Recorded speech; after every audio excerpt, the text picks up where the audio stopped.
the benefit of the doubt here that he's late. Well, he's not even late.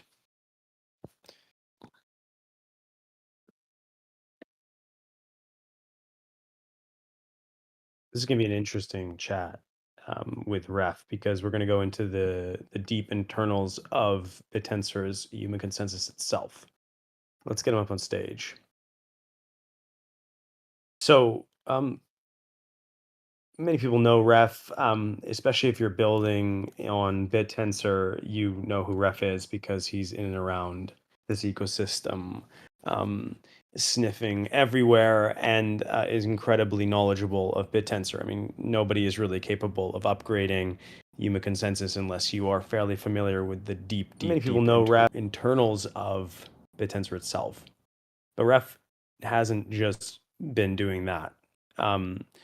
Ref also maintains he actually wrote commit reveal 2 and is in the deployment phase for commit reveal 3, which is going to be something that comes and works well in conjunction with Yuma 3, YC3.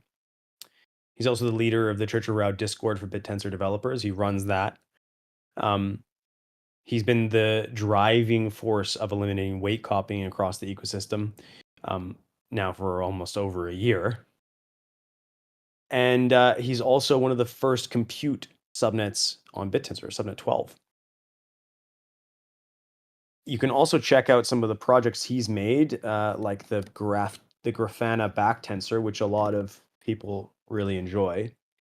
And I will say, it's kind of a funny story how me and Ref met. I hired him off Upwork, and then stupidly fired him. And then he said, well, that was a bad idea. So I'm just going to come save your ass and help build BitTensor from the inside. Well, anyway, so without further ado, here's the great, the terrible Ref. Ref, can you unmute yourself and speak? Is the mic good?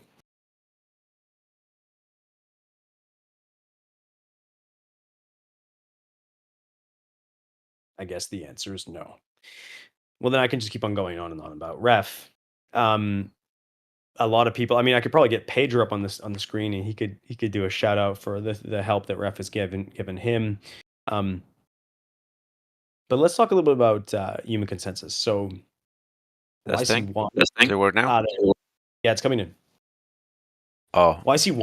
so YC1, Ref, maybe I can give a bit of an introduction to what YC means. very good. So YC1 is the consensus mechanism that you can see in the BitTensor's white paper. Quite flawed, YC1.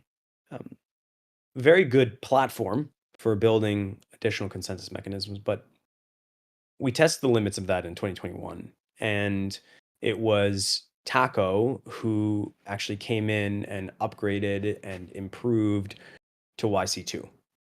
YC2 allowed us to really stop exploiters, specifically on the validator side through the bonds. And that was when we first got bonds into BitTensor at large. But there are some issues with YC2, which is the current consensus mechanism, if people know about it. One of them is that it's very myopically focused on making the validators agree. It's not that focused on making them agree by doing the validation process. Hence weight copiers. Hence, hey, well, I'll just agree and do no work. And weight copying has been a bit of a plague on BitTensor for a while. And that didn't sit well with Ref here. And so he's been focusing on commit reveal and YC3 for a little while. So anyways, without further ado, here's Ref. If you can unmute yourself, Ref, and do a bit of an introduction and get people into this talk. It's going to be a deep one. I hope people stick around all the way to the end. Right. So I have some slides. So let me try to show that.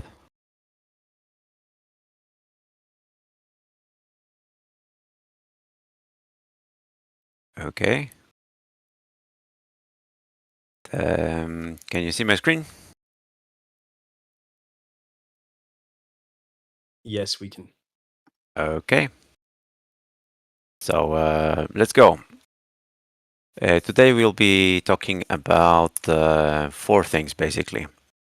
The order is a little bit weird. We'll start with Collateral smart contract, and then we're going to talk about Yuma 3 and Liquid Alpha 2.0.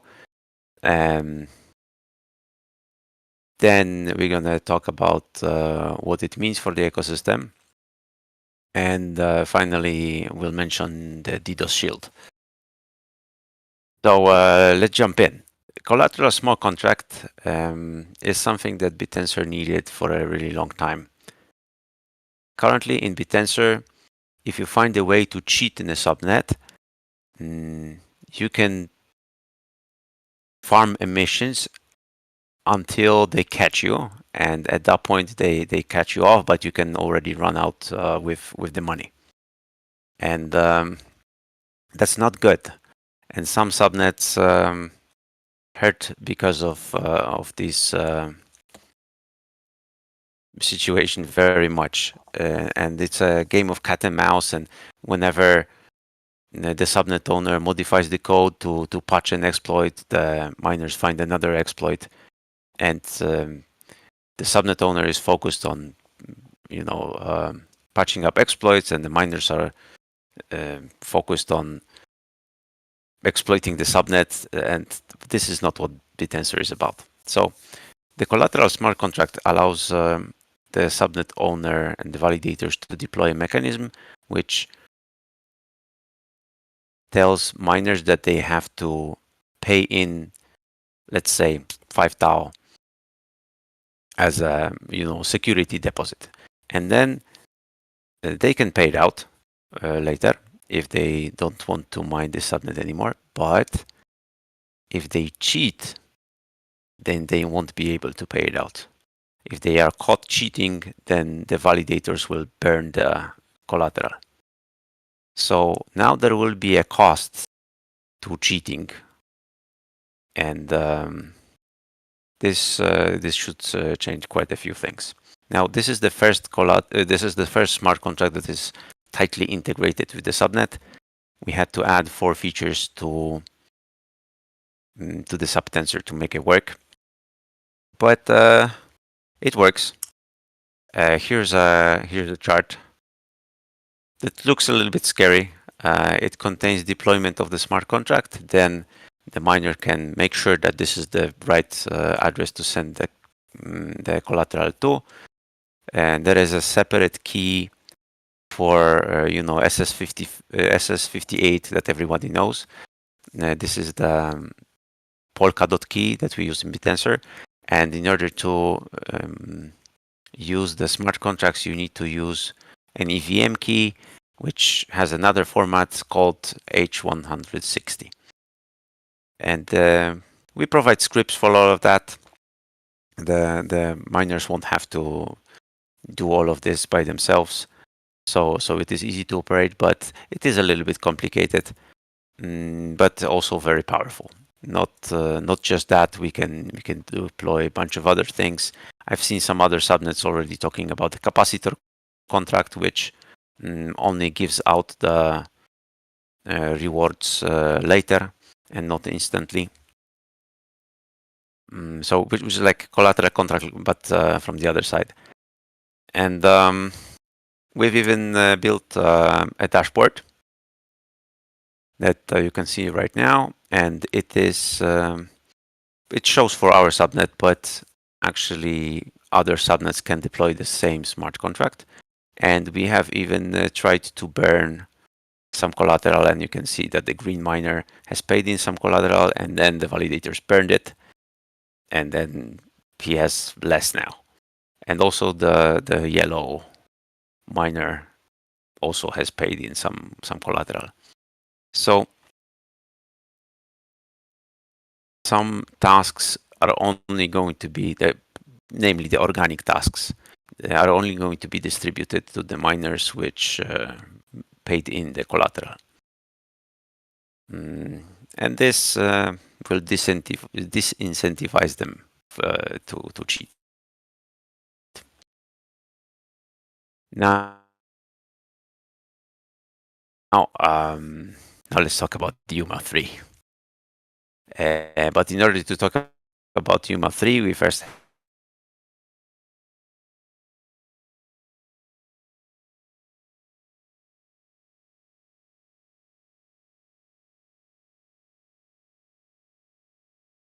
have big validator, the blue one that has 80% stake.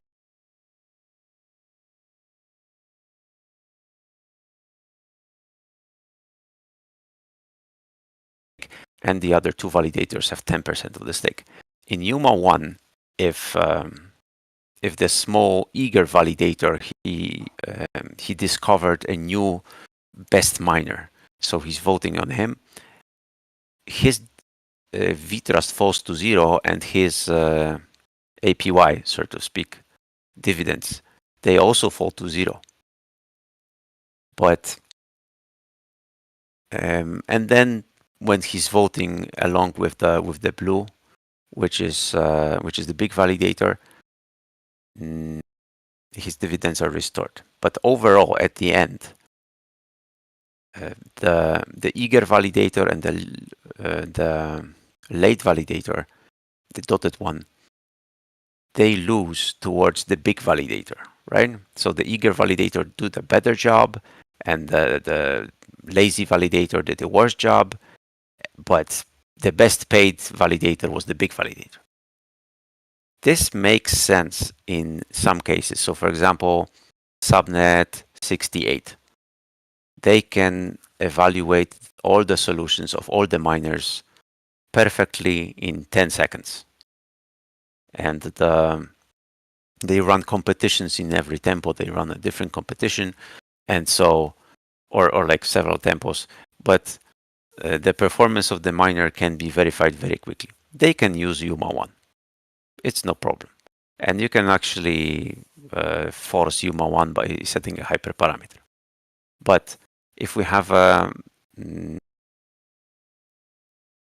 subnet in which the miners submit models and validators are unable to analyze all of them because it's too much work, then the validators kind of cooperate with each other.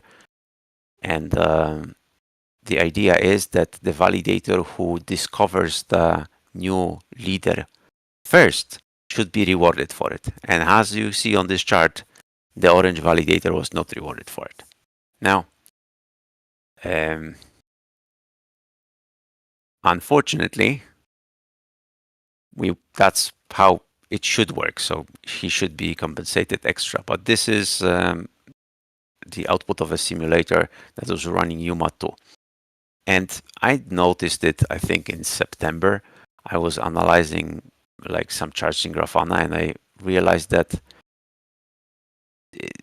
there was one validator run by BitTensor Guru podcast, and on Subnet 9, they actually started voting first for a new leader, but they got penalized for it. And I couldn't understand why. And I looked into it closely. Turns out Yuma 2 doesn't really work the way we all thought it works. So the lazy validator, the one that was late, he loses a lot of dividends. Yeah. So this is about 2 days. He lost 26% over 2 days. That's a lot. But the orange validator, the eager one, wasn't really compensated higher. Again, the big validator won. But actually, it's a little bit worse than that, because if the validators would switch back from the second miner to the first miner, this is what I observed what happened. The orange validator is penalized here once because he was first and something didn't work right. And then everybody switched at the same time, and the orange validator was penalized again. So that was weird. And we took several attempts to figure out how to fix it. And eventually we came up with Yuma 3. And in Yuma 3, it looks basically like that. So the orange validator, at first, he's penalized a little bit. He loses a little bit of dividends because Yuma thinks that maybe he started voting on his miner friend or something. But then when everybody switches, the Yuma 3 rewards the orange validator, gives him like a significantly more dividends. And you can change the shape of this curve with hyperparameters. So yeah, that's basically Yuma 3 in like a short version of the description. Now, this chart that you can see, it contains like 20 scenarios and all of the Yuma versions, and you can type in hyperparameters and you can run the simulation yourself and see how it would behave in different scenarios. I will provide the link to the simulator for everybody in the chat at the end of the presentation, but I don't want everybody to click right now because maybe we will be showing something and I don't want it to be DDoSed, you know. Okay, so that is Yuma 3. What Liquid Alpha 2 does, it basically does the same thing as Liquid Alpha 1.0 was supposed to do. So it changes the rate of acquisition of bonds depending on something. And this something has been changed from one technical indicator to another. And so how to say, in Liquid Alpha 1.0, in some cases, it actually changed the rate of acquisition in such a way that it was beneficial. So the statistical correlation with rewarding honest miners has been shown, but in some rare cases, it actually made things worse. Now the changed implementation accurately adjusts the rate of acquisition of bonds. So if someone is late setting weights to a particular miner, then they will be like a subnet owner can set the size of penalty. Now what it means is subnet validators will have to be more vigilant, and they will have to take care of their subtensors and make sure that they have enough memory and monitor their nodes. If a miner loses a single request on some subnets, they get deregistered. And validators, so far, it's been tolerated that, okay, didn't set weights for an hour. Okay, well, that's no longer going to be the case. If your validator is not going to be setting weights, then it's actually harming the ecosystem because the stake is saying that some miner is the best, but maybe this miner changed already, and there's another miner now that is the best, but you're still voting on the old one, and this slows down the subnet. And we don't want the subnets to be slow because then the miners are not motivated as much to move faster. Now, yeah, so it's a new era because validators will compete now. It used to be that like the thing that validators try to do is find the cheapest possible hardware on which they can get away with on running a validator of a given subnet. But now validators will compete. And so as you have seen on the chart, if a validator is late, they're going to be penalized. If a validator is eager and he's finding the new miner early, he's going to be rewarded. Now, yeah, I'm gonna show some charts of some subnets, This is subnet 7. And you can see that there is a specific pattern here. So when miners get deregistered, subnet 7 doesn't immediately give them the full weight. They take some time to figure out what the quality of the miner is going to be. And how to say, this is not a very good design for an incentive mechanism, because someone can guess that a miner that has just been registered, his performance as perceived by the subnet is going to increase over time at a very specific rate, and they can react to it faster. And then when they will react to it faster, they will farm more dividends than an honest validator. So in this case, and in cases of other subnets which use EMA or they average the results over time, they average the results over time because they don't have enough compute to get like a sure measurement in the first tempo after the miner submits a model. But if someone will have 2 GPUs or 4 GPUs or 8 GPUs, and they will verify the same miner in a sure way quickly, they will be able to assign an appropriate weight early on. And this is a good piece of work done by a validator. And then the validator should be rewarded for that. And now it will be possible.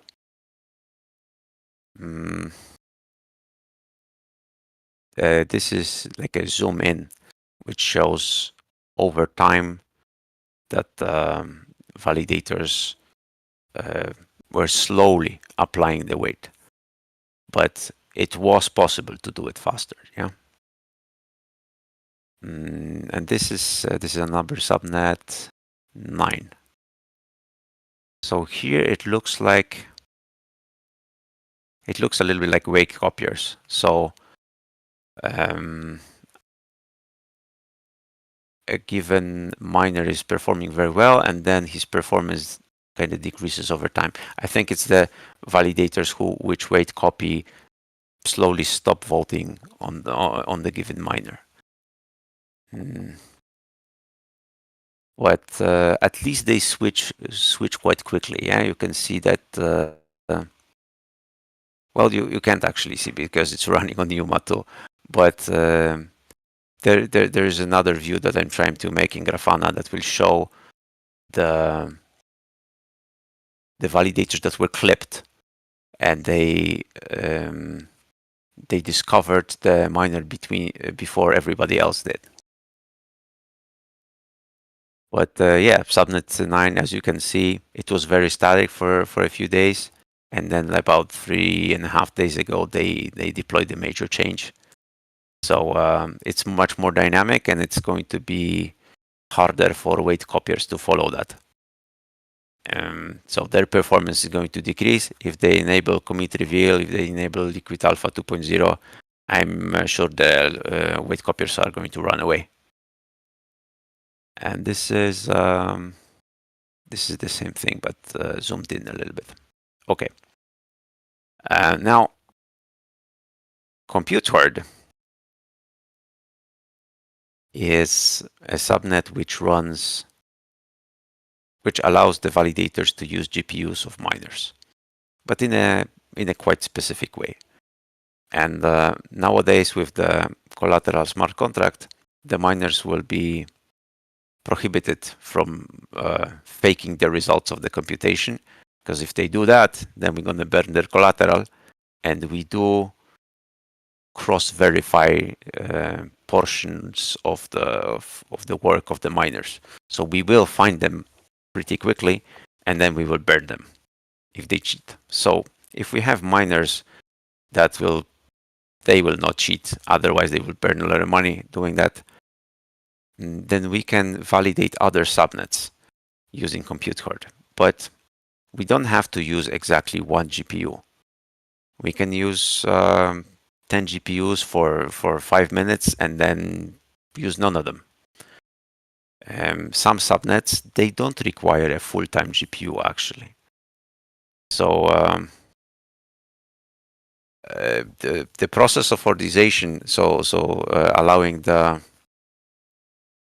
subnet to be validated on compute horde, because it has to be verifiable so that we can ensure that the miners are going to do a good job. We remove from the process of validation, we remove the access to network, which is typically downloading of a model. So the data is put in form of a volume. There is an SDK for that. Join subnet 12 channel and chat us about it. So we will show you the documentation on how to do it. And then the job for evaluation itself needs to be run in a Docker container. And we've hordized subnet 15 and a couple of other subnets to see that it works. And yes, you can run validators on it, but the fun part begins where you start using multiple GPUs. So you use async IO to await for a result of evaluation of a miner, and at the same time you can do another miner.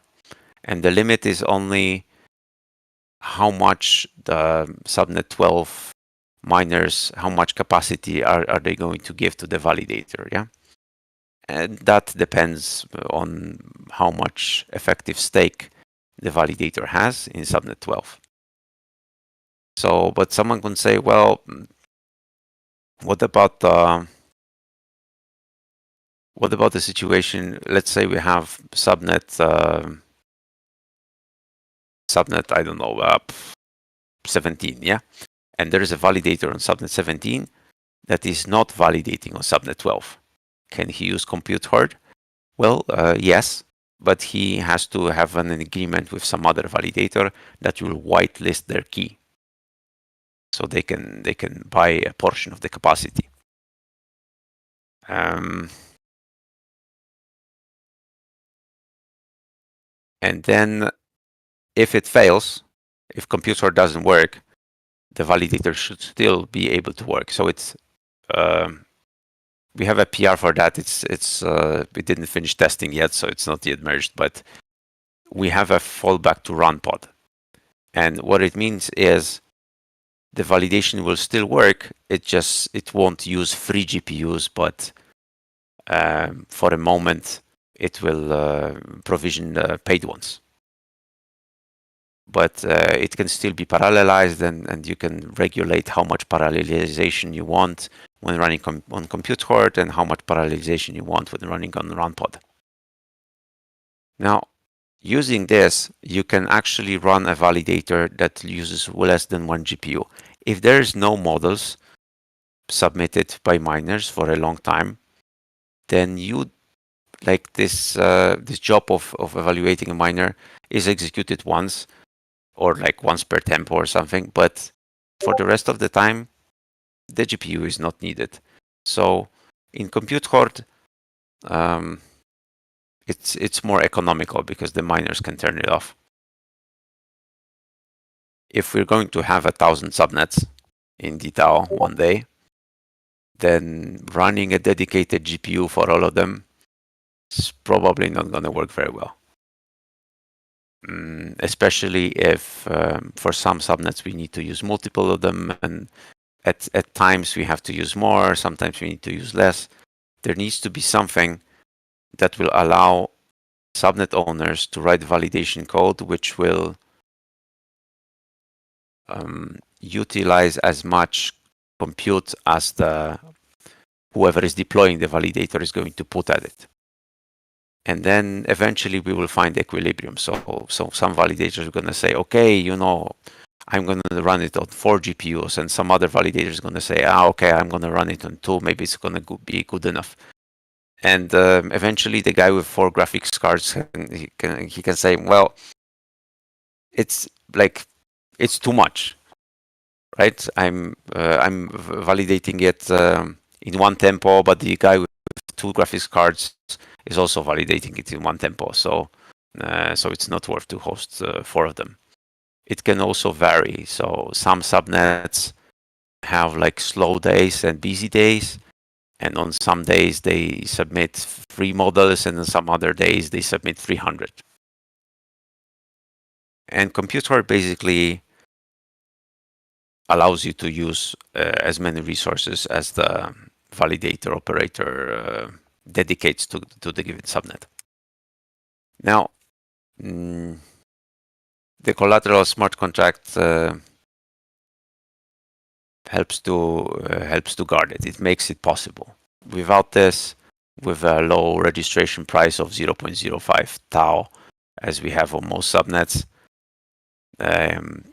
miners from subnet 17 could try to register on subnet 12 and intercept the validation jobs and give each other some points, but it won't work, and they will be penalized, and then we will catch them and we will rerun it on another miner. So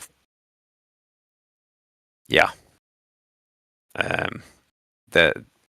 so someone will say, "Oh, what about TEE? What about ZK?"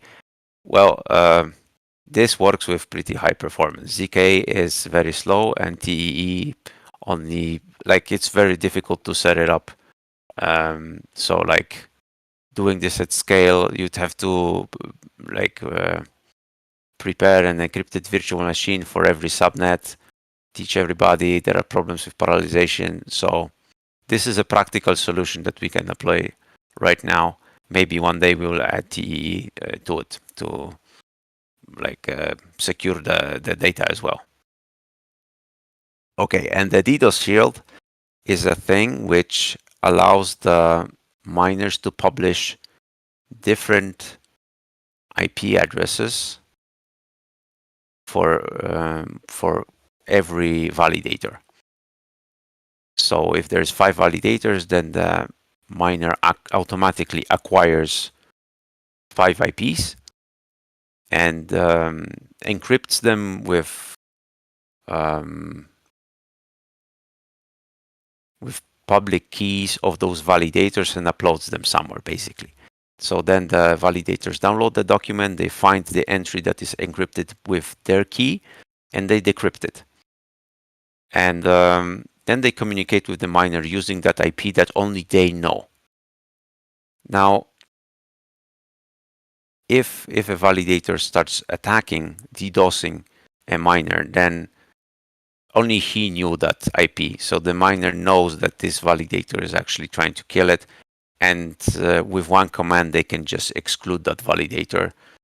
This IP is kind of like recycled, disconnected. A new document is published with new IPs, but it only has 4 entries because that miner no longer serves the validator that it has banned.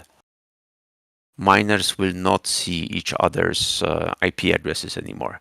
Miners won't be able to DDoS each other because they don't know the address. And this is not like a matter of a firewall where your CPU is still dropping the packets, or your miner machine can have a like limited network connection or something like that. You just don't know the address. You can't attack it. Okay. I think that's the last slide. Wow, holy moly, Ref. Yeah. There's so much here. You know, we talked about Yuma consensus, we talked about Compute Horde, we talked about DDoS protection. You know, the update to Yuma consensus will profoundly change the ecosystem, and people shouldn't underestimate how it will affect people. I think in a very positive way, right? Making validation competitive, and we're going in the right direction. Like there'll be YC3 or YC4. You wanted to call it YC4, I believe, but we didn't go through YC3 yet. Yeah, we didn't have a 3 yet, so it was weird. Yeah. So what do you think would be the first effect of this launching?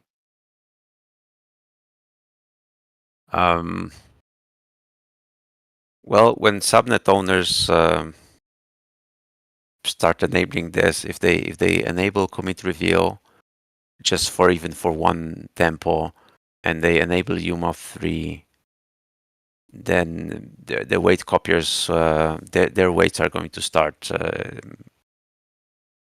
No, their dividends are going to start dropping. So because nowadays subnet owners are Tau holders also, then they will earn more alphas, right? Because there's the same amount of alphas coming from dividends every tempo, and now a bigger share is going to go to the subnet owner and to the honest validators. That's the general idea. That's the general idea. And so this would push this. Let's get Capricious on the stage. I think we should get him up here because it's worthwhile to hear. Maybe he'll come up.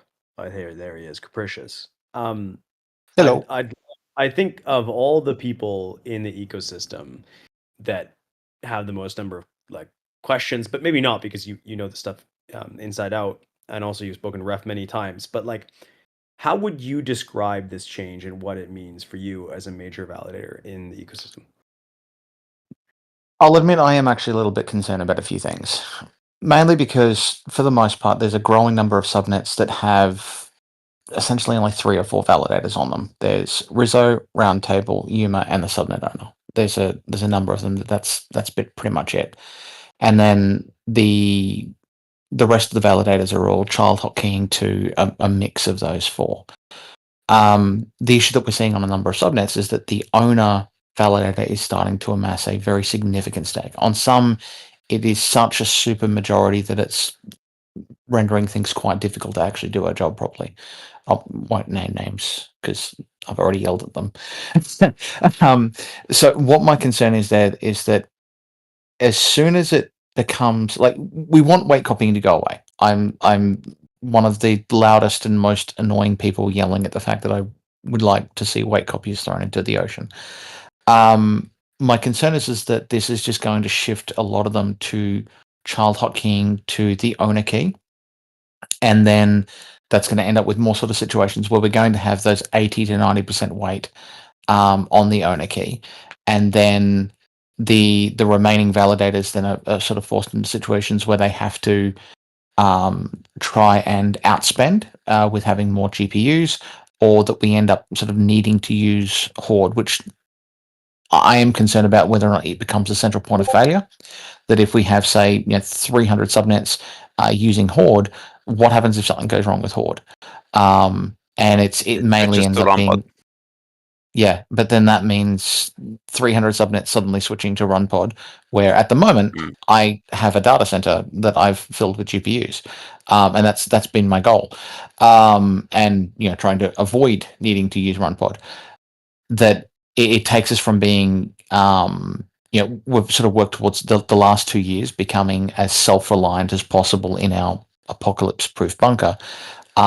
This renders that impossible in a lot of respects. That essentially what we'll have to do is we'll have to take our pool of GPUs that we have here in our bunker, register them as a miner on SN12, then through our validator on SN12, essentially be renting back our GPUs from that subnet, and then using them as a sort of pooled resource as and where needed. And if anything happens there, then it's then forced off to a third-party provider run pod rather than using the infrastructure here. So that is kind of where I'm a little bit concerned. But again, some of those might be unfounded. Oh, so okay, it's a valid concern. You can have your own hardware that you want to prefer using over renting hardware from Compute Horde. Well, at the very least, having own hardware as the fallback if Compute Horde falls over. Yeah. I think it's better to use yours, but not in the first version. Yeah. But eventually we can do it so that you can use your own hardware as well, in addition to the computer cluster and the RAM pool cluster, and then you can set the order. That you want yours first, or that you want compute horde first. And if it run out of capacity or the miners, are offline or something like that, then you use yours. It's a client-side issue. Client-side, I mean the features of the SDK that the subnet owners will use to make it possible to validate. So there's not something like that so far, and this abstraction layer that it will allow the subnet owners to make it their validation code flexible, so that you can run it on local, you can run it on run pod, you can run it on compute horde, you can run it somewhere else, right? And then if you can mix them and use more infrastructure, then or like you can improve the code of the validator, then you will have a higher APY than the subnet owner, and the stake will flow to you, right? And then if we will have a validator that they will be doing an excellent job, and he will be finding the miners faster than everybody else every single time, because they throw a lot of compute on it, then they deserve it, right? They deserve to be staked because they're doing a very good job. And that's what probably will happen. Validators now will have to compete both in terms of hardware and in terms of software. Yeah, although we do say compete as if there is an army of validators. I mean, as I said, it's there's a number of subnets where it's Rizzo and I sort of poking sticks at each other, and we're good mates, but like it's a number that we're the only ones other than the subnet owner. So there's not enough competitors that want to compete in the first place to make it more competitive. But you're just making it harder for the only two that left. They don't have to be global validators. Yeah, you can. Oh yeah, I get that they don't need if to you're be global, mining a but subnet, like, on a number of subnets, there's just no one else that wants to validate there. They'll just get just CHK to the owner. Okay, so if you're mining a subnet and you know the validation code very well, and you could make it better, now you can make it better. You can launch a small validator. Everybody will see that it's doing a very good job, and stake will start flowing to you. Okay, so the goal is to try and actually make more validators. I mean, now people will be able to do it, right? And they will benefit from it, because on Yuma 2, the validator, in order to earn more, it has to be big. It doesn't have to be right. It just has to be big. And now the validator who is right will get the rewards. Okay, so I just like thinking through this, and it might be bounds on my own understanding. This could potentially blow up crazy, because now as a subnet owner, validators like the attack surface for a validator becomes even wider, because we see this sometimes. So on 3, miners run validators, and sometimes they're not doing anything crazy, but just by the fact that they're running different software, or even running it in a different mode, like PM2 versus Docker, it messes stuff up. So I just need to understand, like, if we have a world where validators are competing, how does that like change the security boundaries of like designing an incentive mechanism? Because now you're not watching for wake upping anymore. You're watching, is this guy fabricating results? Is he hijacking the protocol to make it look like he's won? Like, I just don't know all the combinations. Or is he launching a micro validator that votes for himself because he thinks that his new model's about to win, so he tries to get 2 bites at the cherry? No, I think that one, it's more on the bonds and kappa level, which is probably is a risk we have. Yes, Rasim, he's running PM2 and it's always breaking stuff. Yeah, but so back to that. I think Cap, that self-voting is a problem we have today. But if validators are competing, then we have more things like fabricated weights. That's what I'm going on. Like, how do you build an incentive mechanism where you have to worry about validators opening up a new class of attacks for validators? We're all talking about the same particular weight fabricator, aren't we? Leave me out of it. Look, one thing, another sort of issue that I know that Ref, you and I are sort of slowly trying to work through as a separate issue, but giving the time sensitivity of Yuma 3, monolithic validators that have not split to multi-hotkey setups are going to be at a pretty sizable risk on this one.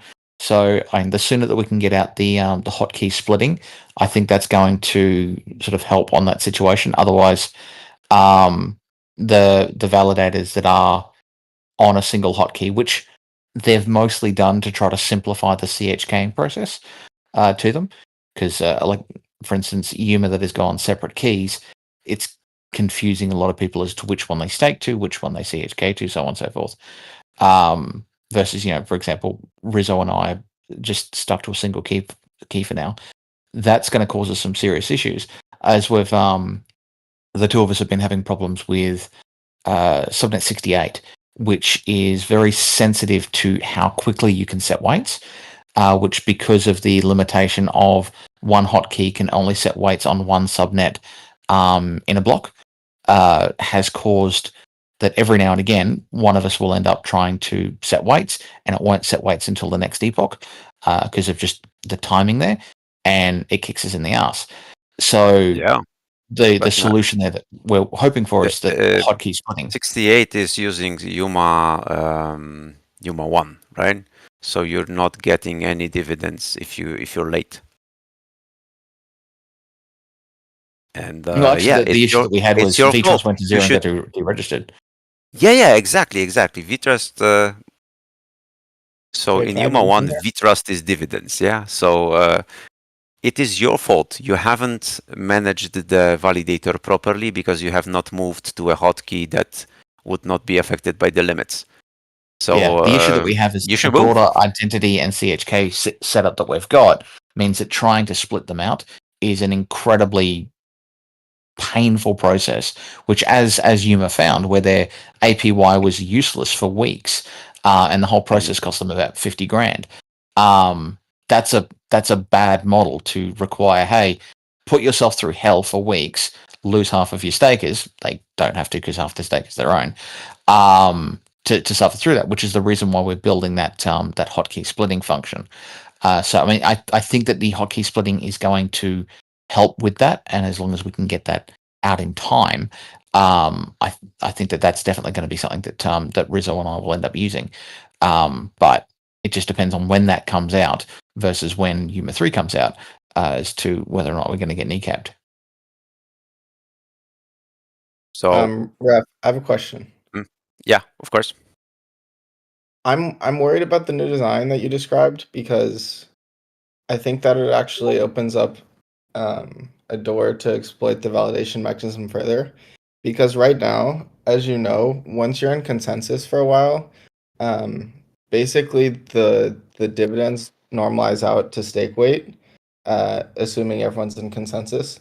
But if you take out that normalization there and give the first guy the bias, then wake up years actually have an advantage, because they can notice patterns in increasing weights from honest validators, and then just immediately set the highest weight to those UIDs, and then they yes, and they should be rewarded for it, because if they notice a pattern, and they are able to guess by the pattern what is the true value of that miner, they can, they can't set max weights, because then they will sacrifice bonds from the other miners. But if they if they are able to figure out what's the true quality of the miner faster than everybody else, they are a good validator. They should be rewarded It's for not it. faster And if though. The honest validators were the ones that figured out that they're the ones that figured out first that that's a good miner. But the way copying validators can exploit that to the max and then get much higher dividends for it. But if you think that's a good thing, I mean, I'm sure Tau 5 or myself will do that, and I don't think Capricious will be happy about that. But you would be happy about that? I mean, so a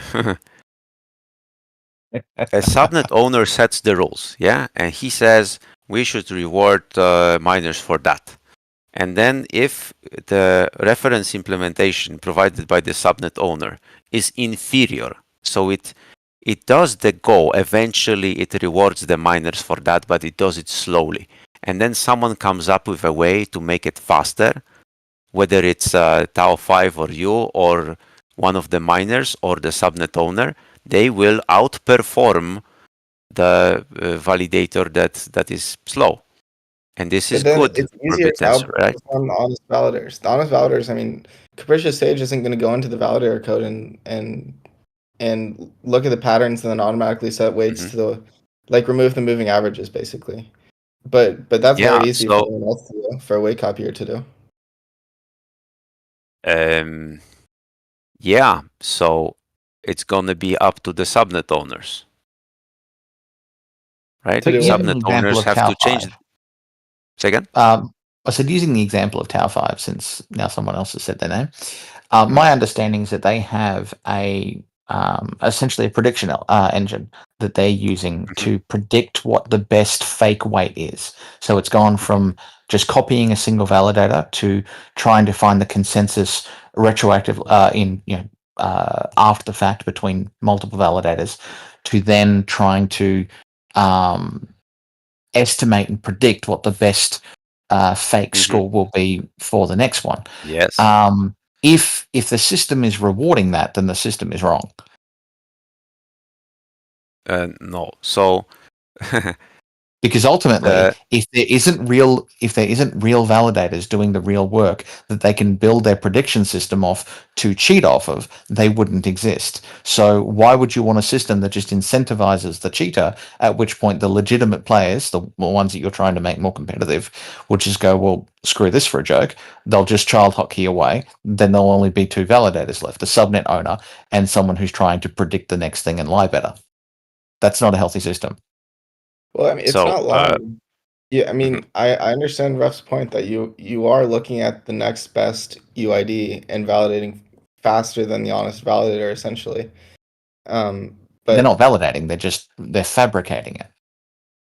you're not fabricating it because you're basing your weights off the honest validator.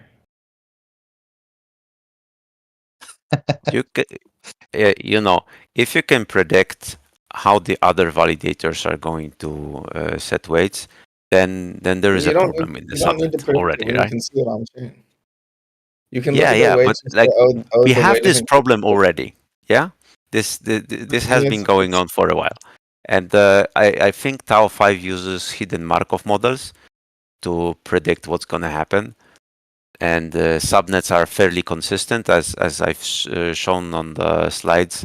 That was subnet 7. Yeah, they are extremely predictable. You can see on a metagraph immediately when a miner gets deregistered, and you know exactly what's going to happen, right? Right, but with that point though, Tau 5 or any weight copier will be able to on automatically on deregistration, all honest validators will set 0. They can just set a high weight for that deregistered miner because you know that next miner will get the same weight as everyone else again, eventually. Yes. And then you keep all the bonds there. The validator of subnet 7 has to change. It's not very good,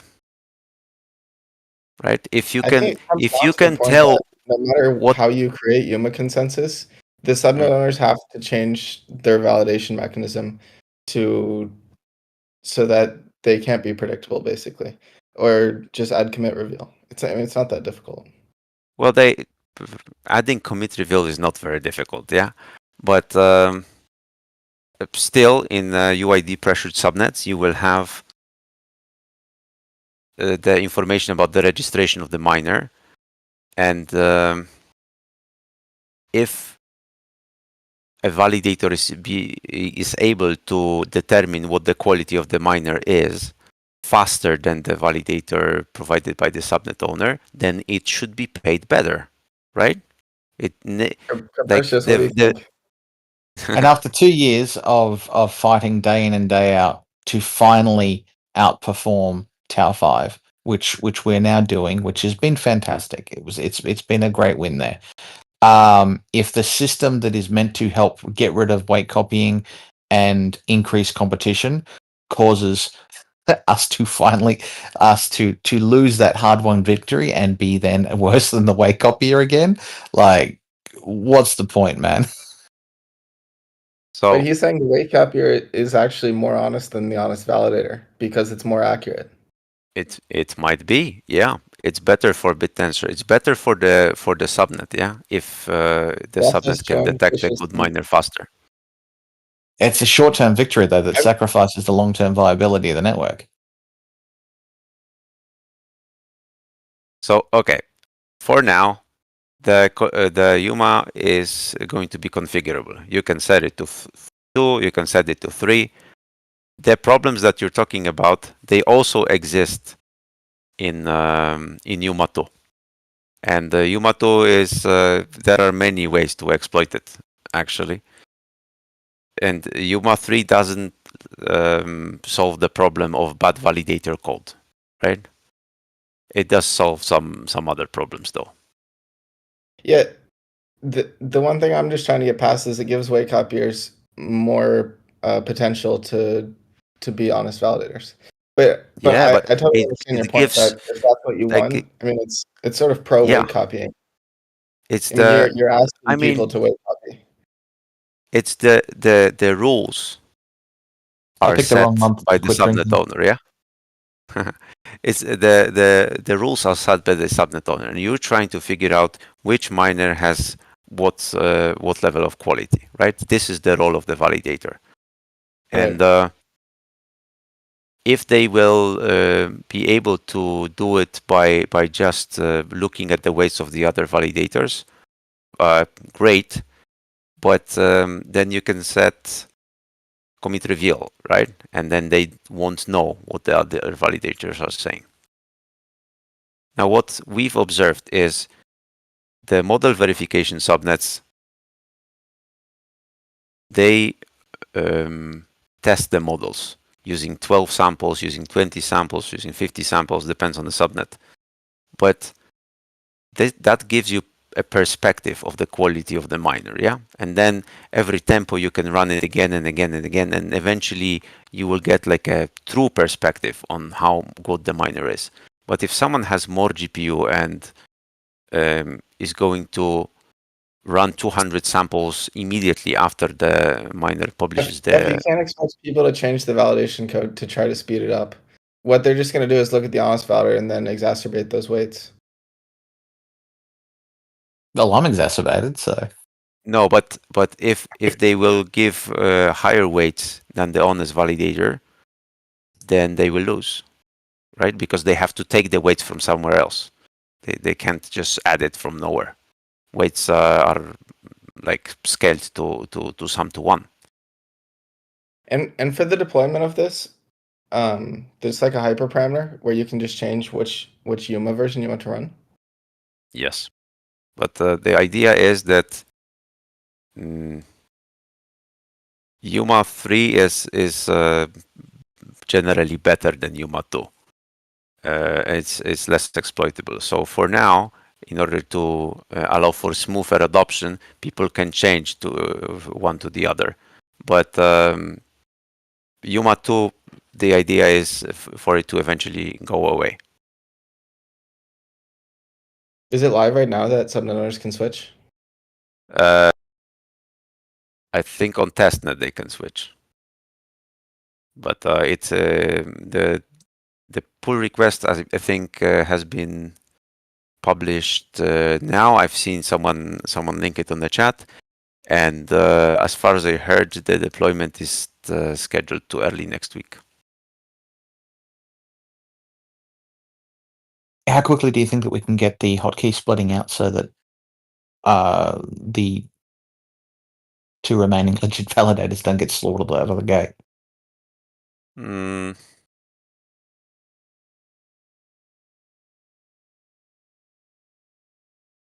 I don't know. You gotta ask the team that's working on it, right? Yeah, I'll have to trust Eunice on that one. Yeah, I know where the sort of bottleneck is on the moment on trying to solve that one. Mm. Hmm. So yeah, if the validator is not doing its work very well because it's running on a bad code on a small number of hardware, yeah, and then weight setting doesn't work because of the limits because it's hosted on the same thing. Yuma paid, yeah, as you said, Yuma paid 50K, and they don't Yeah, have but they the were limitations that anymore. doesn't count. They also had a very, very good reason separate from this, which is why they did it. That I won't say because that's a bit mean. But yeah, there was that other problem. I think like paying 50K to re-register all of them, right? Well, what There had Capricious to is be a very referring good to now, reason. they can set a child key take and it goes all to themselves instead of to the nominators now.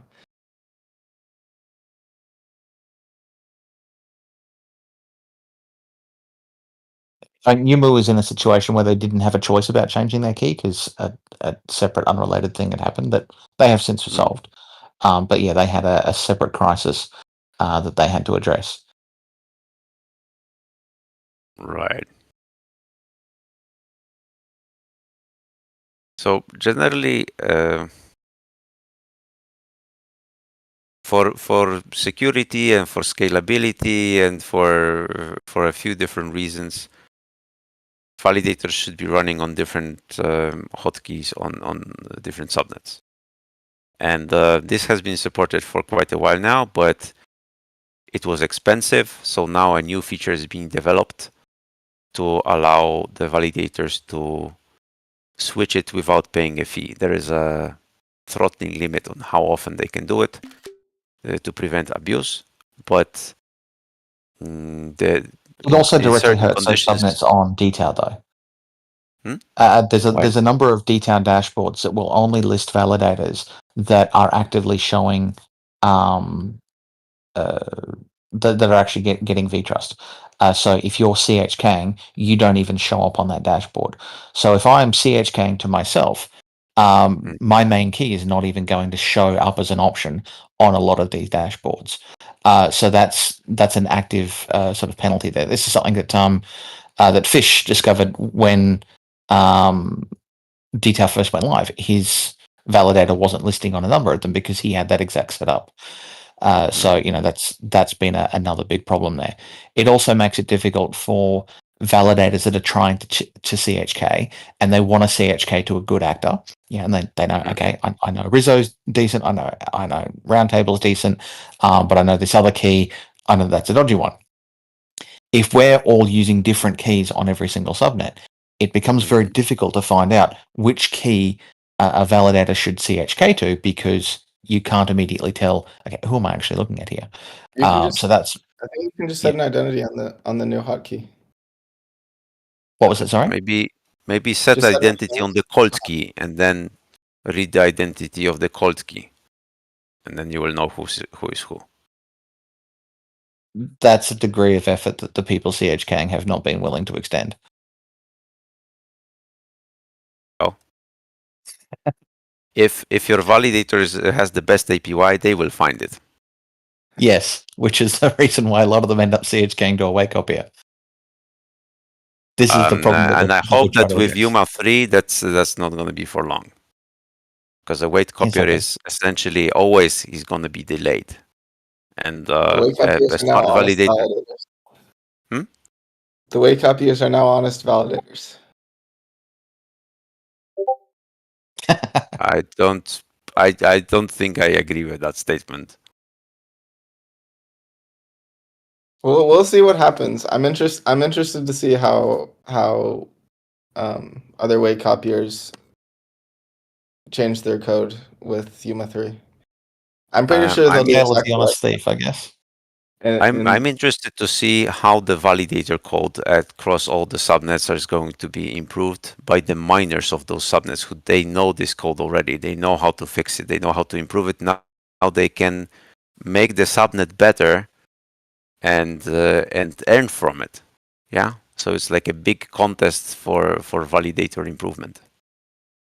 And Yeah, yes, if the there's subnet much is more opportunity. dynamic, it's better. Yeah. So the subnet owners might realize that incentivizing the miners to make the weights dynamic and unpredictable is like a prerequisite to use Yuma consensus effectively. Like this kind of nobody printed the label and said that if you want to use Yuma consensus, you need to make sure that weights are dynamic and unpredictable. But that's what it is. If you don't do that, then weight copiers are going to eat you. There's a lot of subnets so that's not really a practical thing. Like if it's a prediction subnet and you're predicting something that has a longer time frame, the weights are going to remain the same for ages. This is an issue that I think subnet 48 has had for a while. So they do house price predictions, and from what I understand, longer time frames on setting those weights, on setting those scores, and everything is slow moving, which then creates a situation where weight copiers go in there and eat their lunch. So it doesn't really help in that sort of situation. Well, you can set the Yuma consensus, the shape of the curve that I've shown recently, like on one of the slides, to something that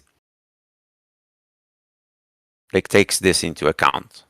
So Yuma consensus is there are some parameters that you can tweak, and if the subnet is slow, then to some extent you can still cope with it and you can still kick out weight copiers. Though that subnet, that doesn't sound like it would require a GPU, yeah? No. You should just say what the price of the house is, and that's it. Yeah, I'm pretty sure that one's just a CPU subnet. It was just the first example that came to mind because it's 3 o'clock in the morning.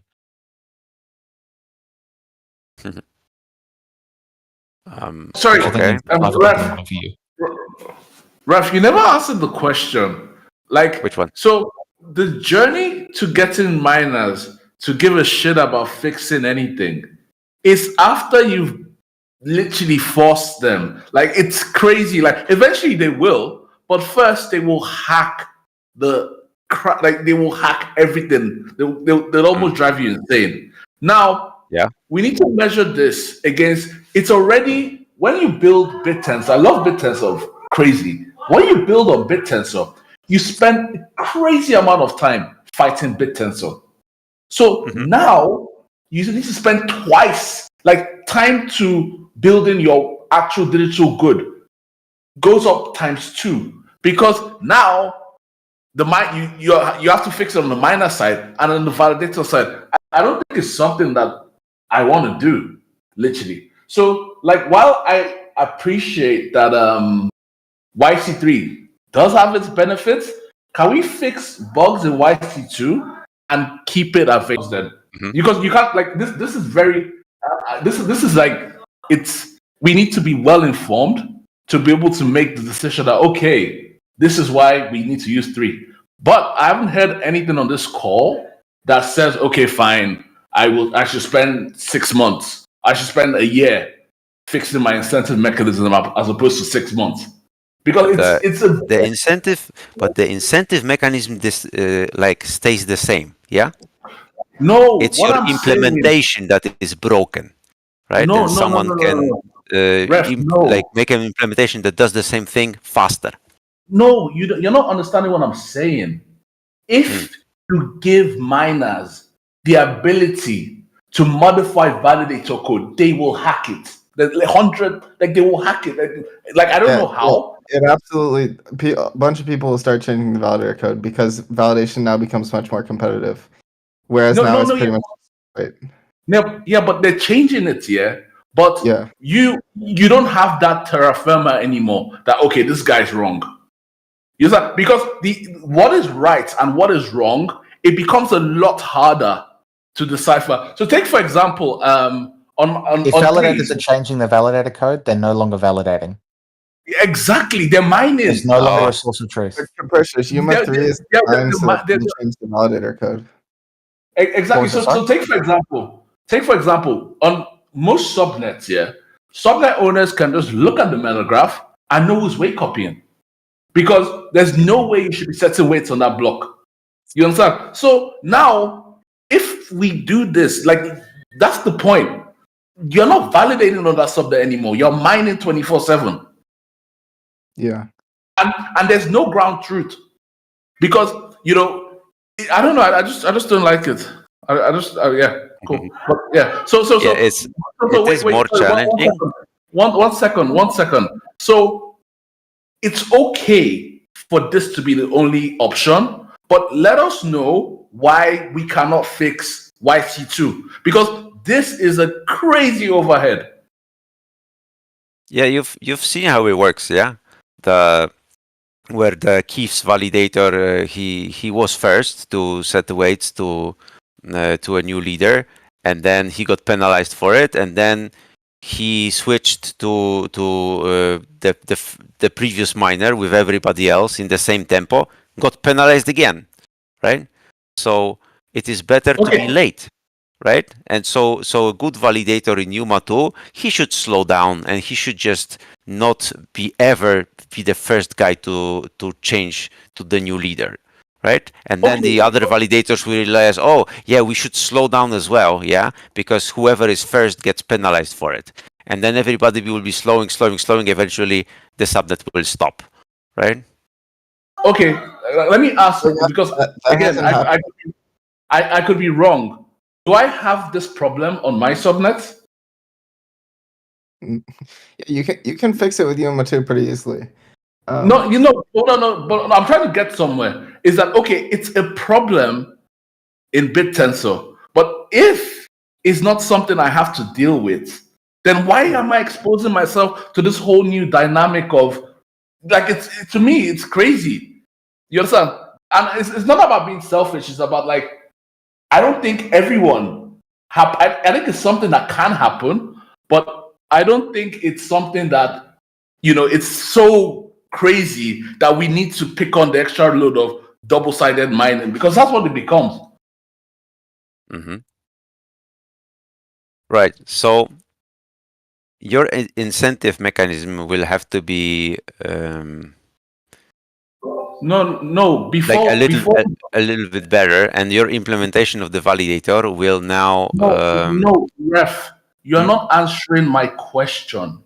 Okay, before, so you assume that you're assuming that I'm going to YC3, but before I get there, I need to understand what is the big pain I have right now that means I'm fucking my subnet if I don't go to YC3, because that's all I care about. I mean, you don't have weight copiers? Not we've so normally, I mean, up and down, but I believe it's on balance. Most times, validators are making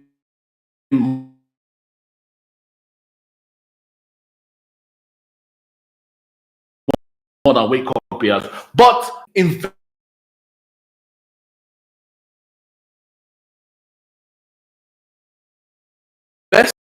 more. You understand what I'm saying? Like, I think that there are times when, like, dude, the validators of my subnet, you guys are kings. But as of recent times, weight copiers are making less. I don't know what it is now. But for me, I'm happy to keep going down that path than doing double-sided like validation and double-sided mining. You can tweak it, and you can set some parameters for Yuma 2 or Yuma 3 to tailor it to your subnet, right?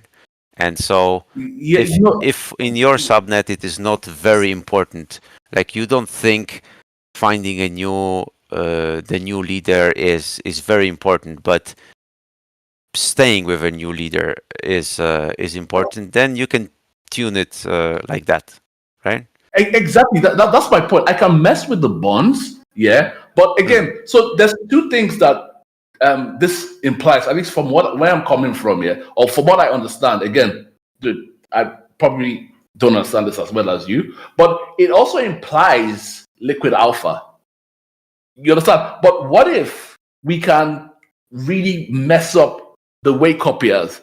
Because again, one advantage I have with my subnet is that, dude, weights like they can be quite erratic.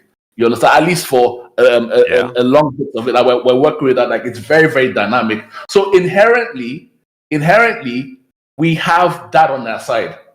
You understand? So like you bump up the interval, and it really works well. So if I already have this, why am I doing YC3?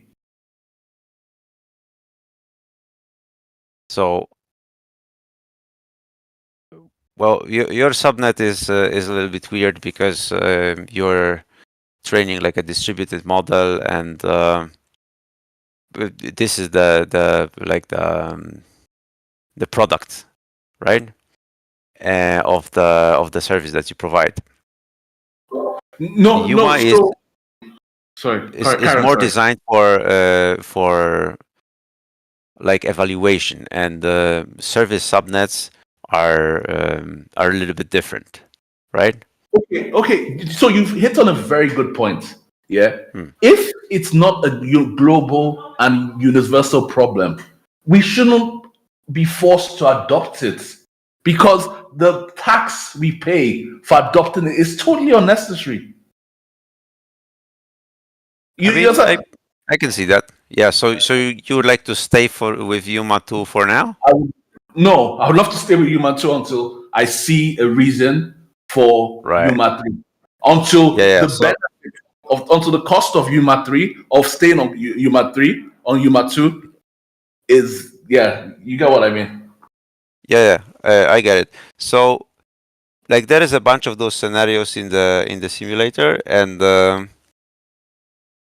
so we could go through them and see different things that work well on which versions of Yuma, but it would still take some time, and we've been like 76 minutes now, so I will send the link to the simulator so that people can see it, and you can see by yourself. But also maybe we can do it on OpenDev, which is on Tuesdays, and talk about it more, and see the charts. Absolutely. Let's do a roundup next week, Ref, and this is coming out very soon. It can be turned on, so people will be able to check and see if this is the thing that they want for their subnets. And if there's no pitch, then there's no pitch. But I think there really is, and you'll be the person that can prove that, Ref, on 12 and elsewhere. I think that we're trying to. I already managed to kick out the weight copiers, but effectively I had to switch off Yuma 2 and turn it into Yuma 1. And we've done it on like 4 or 5 subnets. We had to disable the bond system because it was being exploited by weight copiers. That was the only thing that it was doing. And the validators didn't realize that now with the new setting, being a slow validator is commercially viable, right? That's what they should do. But they will eventually. So someone will realize that being slow is better, and then the subnets will start slowing. Yeah. Ruff, I agree with most things you're saying. I just think the closing point here that people should understand is that Yuma 3 makes the subnet validation faster, but it also makes weight copiers who artificially make it faster perform better. Yes. So the problem is that it shouldn't be possible to predict weights, because like the entry thing to Yuma is you need to make the weights in the subnet to be unpredictable and dynamic, right? So if they are unpredictable and dynamic, and then the weight copiers won't be able to guess what they are supposed to be. And then if this is not the case, then incentivize the miners to do it. Subnet 12 incentivizes the miners to change their to move their high performance clusters between the UIDs randomly, and we give them the tools to do it. And then the weights are unpredictable, and the weight copiers are unable to guess what it's going to be. You can do it.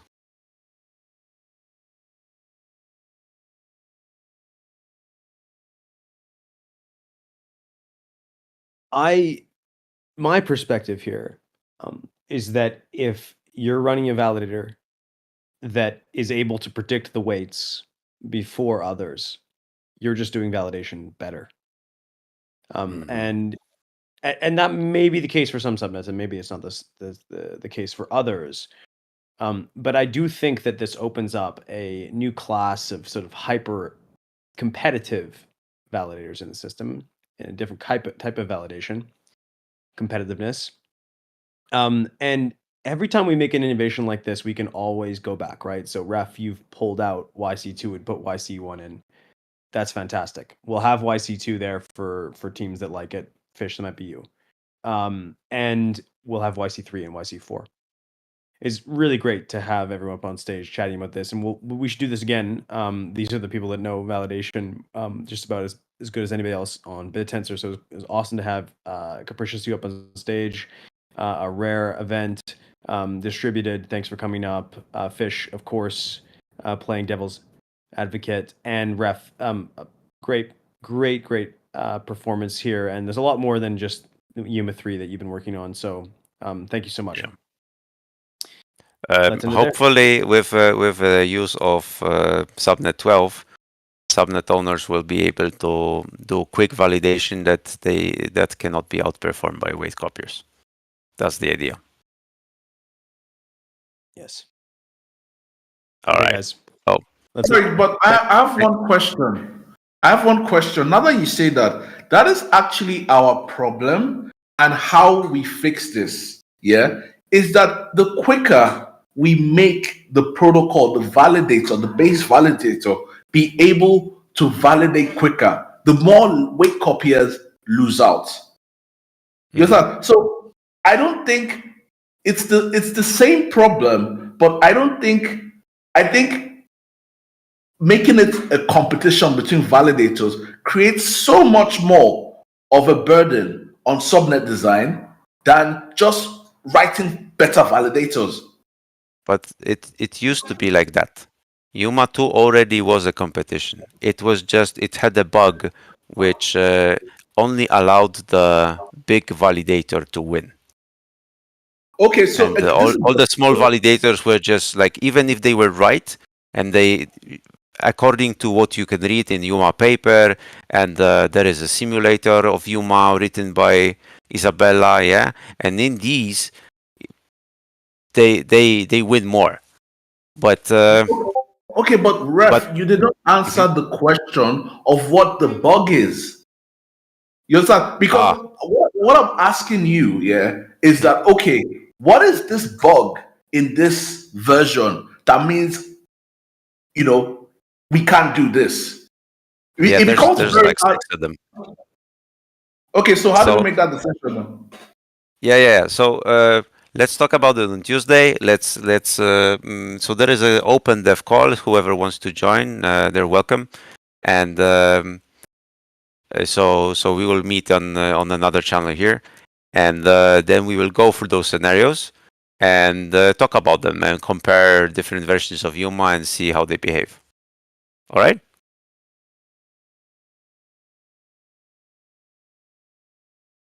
Sounds good, Ref. Yeah, cool. All right, let's do that then. Looking forward to it.